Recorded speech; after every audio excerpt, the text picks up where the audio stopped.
Hey guys, Dr. Gilmore here.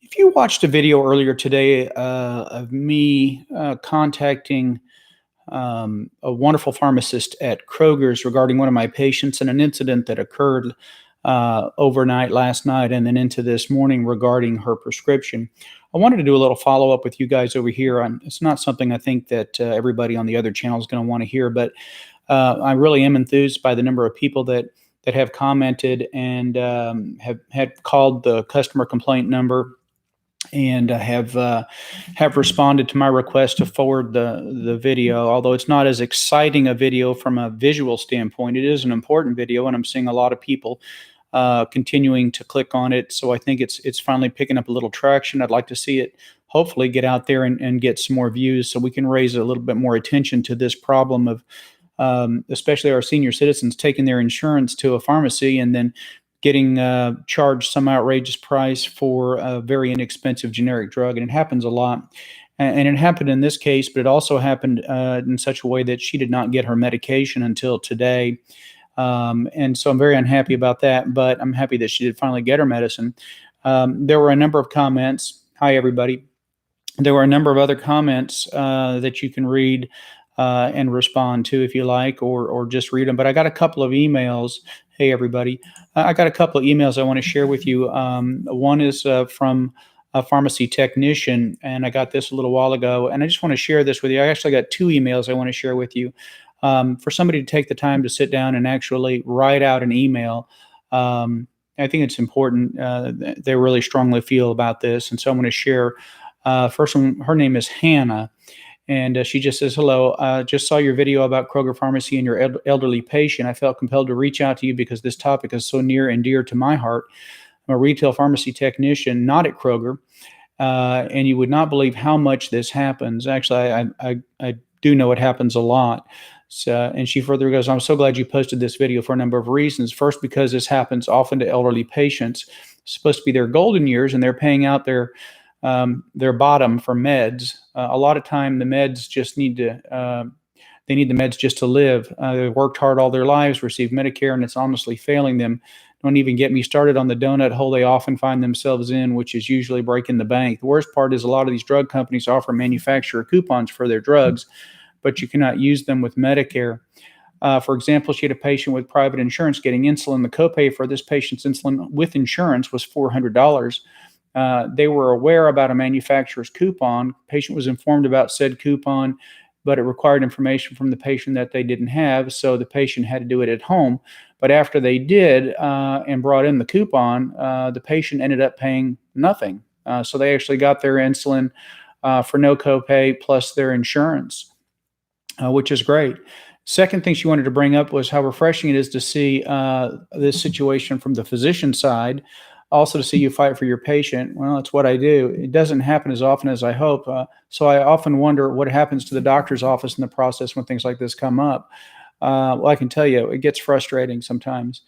Unfortunately, where I'm located, if we call a prescriber's office and we get the after hours line, the person answering the phone doesn't put our phone call as a priority. They just tell us to call the next day when the clinic is open, or they want us to tell the patient to go to the ER. I think this is one of the most infuriating things that happens in the pharmacy.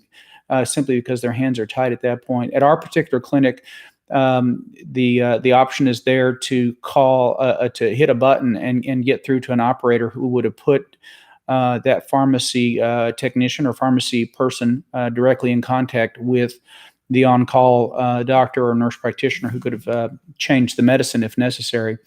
Another thing I wanted to bring up, not trying to defend Kroger, is good RX coupons. They have worked wonders for patients. Can't even begin to tell you. I'm sure you are aware. Yes, they have.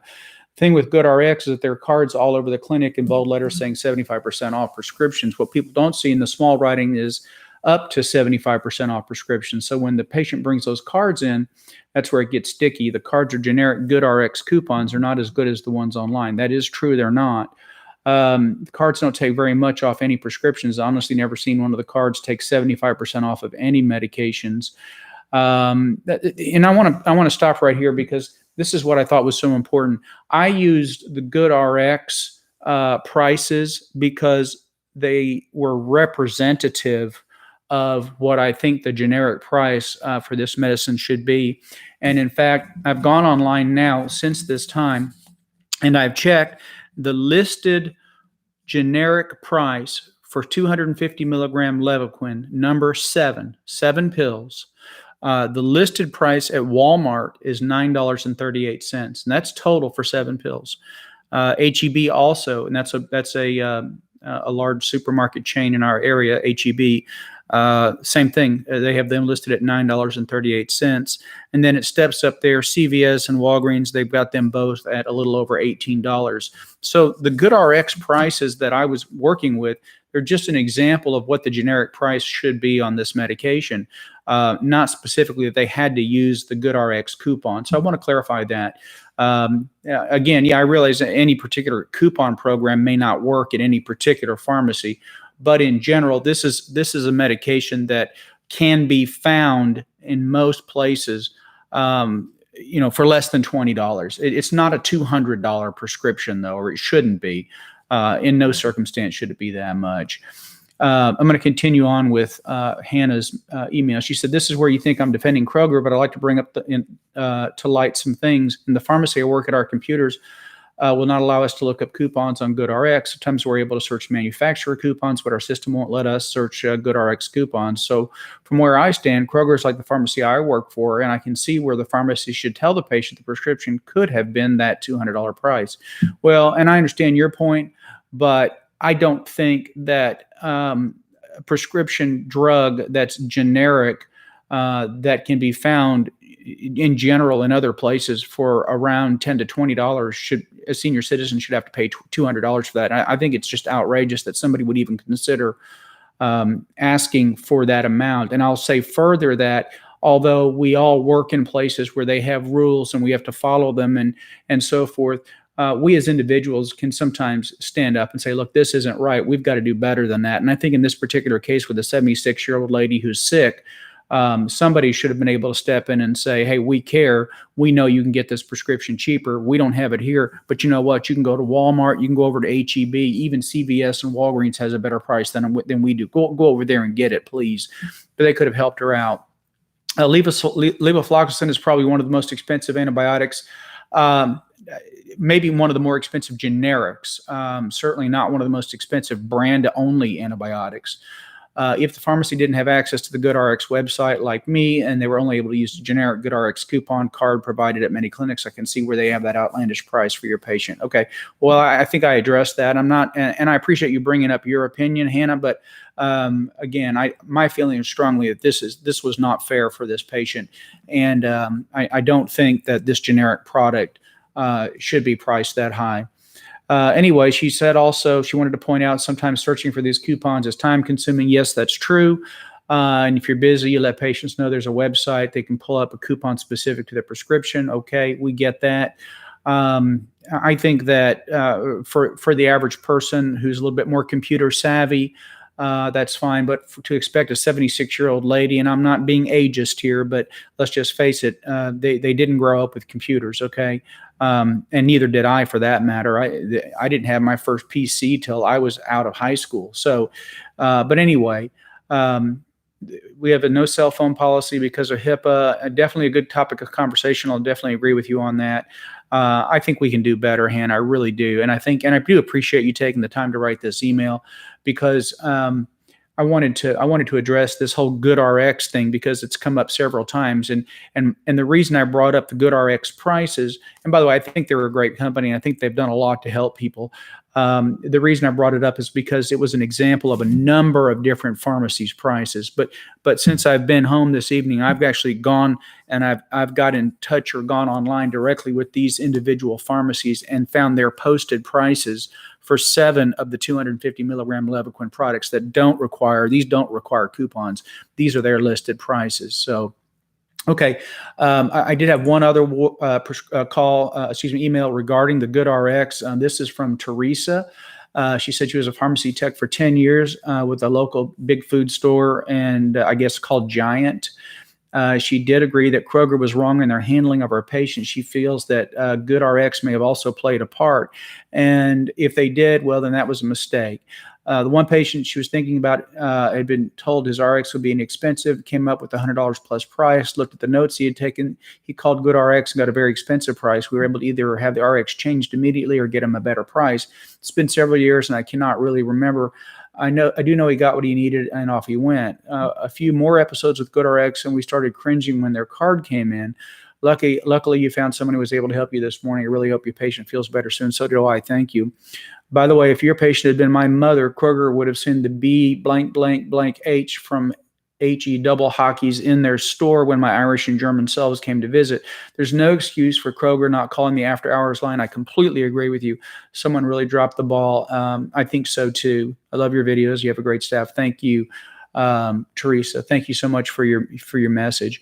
Anyway, I wanted to get these out, and I wanted to talk about these, and I wanted to, there's every healthcare program in the world has its problems. I don't care where you are. No healthcare program is going to be perfect for all people.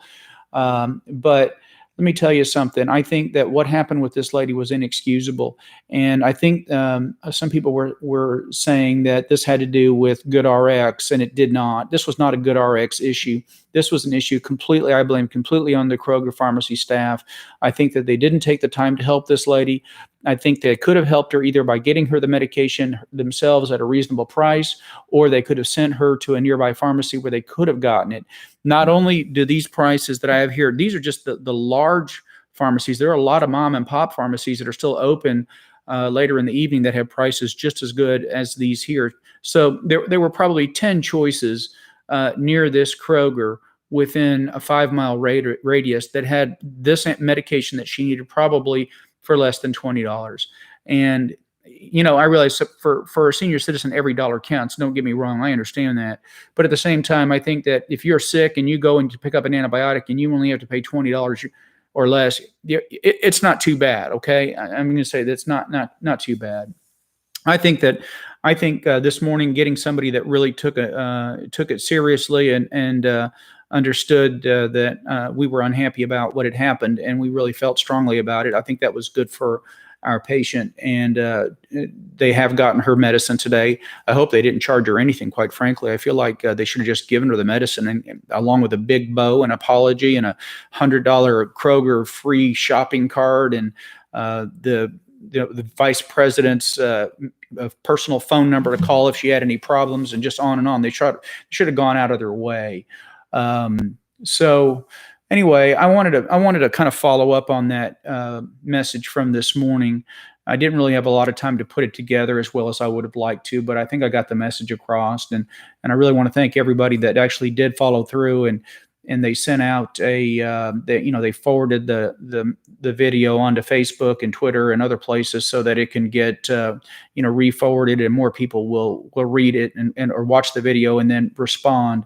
And I think that more people, if they did and they put more pressure on these large chains of drugstores, I think we could see a change in how they're treating our senior citizens, because it's not going to be too very long before we're all in that situation, and we'll all need an advocate.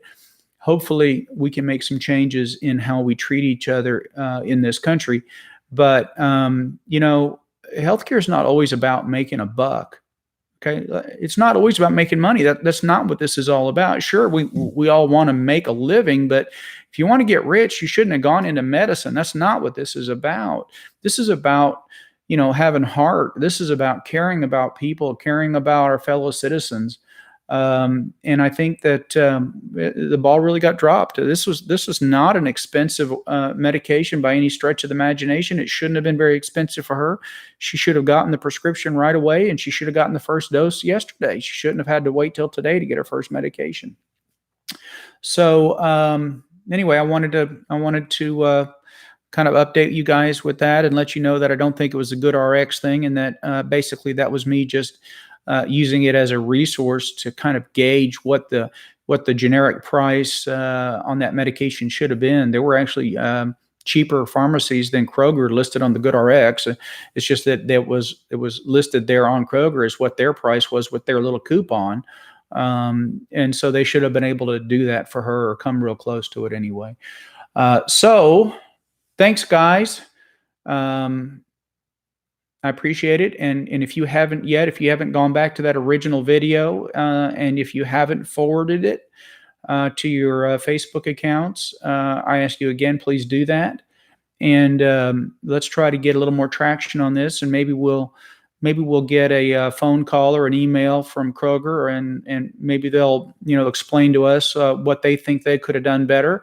Maybe we'll find out they're instituting some kind of policy that will show that this in the future isn't going to happen.